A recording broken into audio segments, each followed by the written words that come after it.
আজকে যে ঘটনাটি বলবো সেটা একদম সত্যি ঘটনা।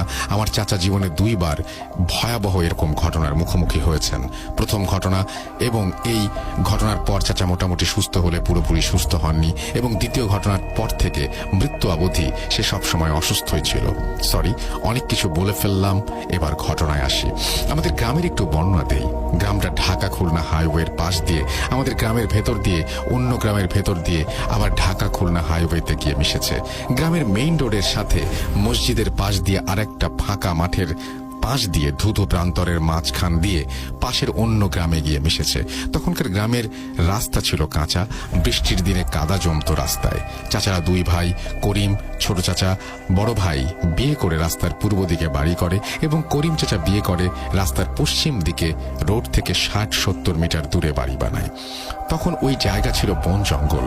সেগুলো পরিষ্কার করে 2 ভাইকে বিয়ে করিয়ে দাদা তার বাড়ি থেকে 1/2 কিলোমিটার দূরে তার একটা ফাঁকা জায়গায় 2 ছেলেকে 2টা বাড়ি করে দেয়। আশেপাশে একটু দূরেই একটা বাড়ি ছিল, বাকি সব জায়গায় ফাঁকা। বাড়ির পেছনে যতদূর চোখ যায় ফাঁকা জায়গা। এবার আসে আসল ঘটনায়।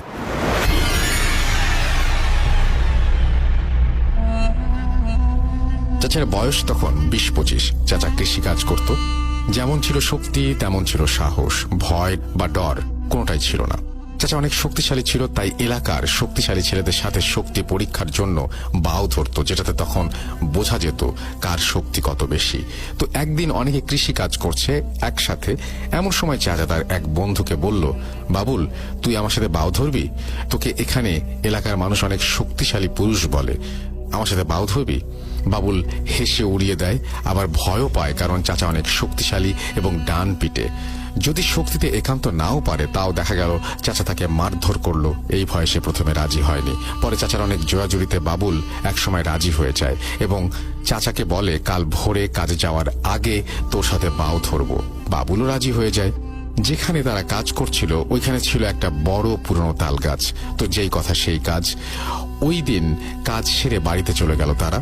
চাচার নতুন বিয়ে হয়েছে। চাচা একটু নিচু জায়গায় পাশ থেকে মাটি কেটে উঁচু করে সেখানে বাড়ি করেছে, এবং সেখান থেকে মাটি কেটেছে, যেটা একটা বড় পুকুরে পরিণত হয়েছে। সেই পুকুরে চাচা চাচি সহ আশেপাশের লোকজন গোসল করত। পুকুরটা ছিল বাসার সামনে উঠান, এবং উঠান ঘেঁষে সেই পুকুরের অবস্থান। সময়টা ছিল বৃষ্টির সময়। ওই দিনে মোটামুটি বৃষ্টি, কিন্তু রাতে আকাশ পরিষ্কার হয়ে যায়। তখন চাঁদের আলোয় বাইরে তাকালে পরিষ্কার সবকিছু দেখা যায়। উঠান সহ আশেপাশে কাদায় ভরা। তো চাচা খেয়ে দিয়ে শুয়ে পড়েছেন। নরমালি সে চাচির সাথে থাকে, চাচির সাথে শোয়, কিন্তু ওই দিন বারান্দায় শোয়।